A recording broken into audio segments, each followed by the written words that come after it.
Ukiingia Instagram utakutana na picha za hii couple ambayo inasemekana kwamba ndoa yao imevunjika.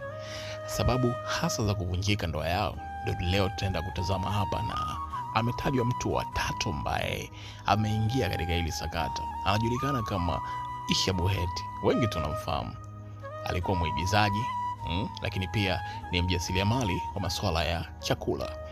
Isha Boheti kupitia katika page yake ya Instagram aliweka chats za WhatsApp ambazo alikuwa na chat na huyu mume wa huyu dada ambaye anajulikana kama Deo. Inavyoonekana jamaa alikuwa anafanya sana delivery ya nguo.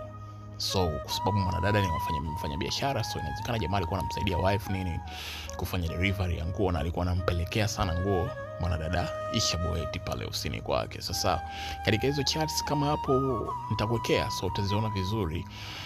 Inaonekana jamaa alikuwa anatupa ndoano kwa mwanadada Isha Boheti kwamba sasa sijajua alikuwa anataka kuongeza mke wa pili au ni vipi, lakini kwenye hizo chats inaonyesha kabisa kwamba jamaa alikuwa anatupa ndoano, yani kwa lugha sahihi kwamba alikuwa anamtongoza Isha Boheti. Na ukijaribu kuzisoma pia utaona zoea ambavyo Isha alikuwa anamkataa, yani kama mwanaume ambaye alikuwa anajielewa. Majibu ya Isha Boheti tungekuwa unaona hapa kuna ambacho kitawezekana, so ngoja mimi niendelee na mitikasi yangu mingine au vipi. So Isha ameziexpose hizo chats kwenye Instagram page yake. Kama una time pia unaweza kaenda kuzicheki kwa uzuri zaidi.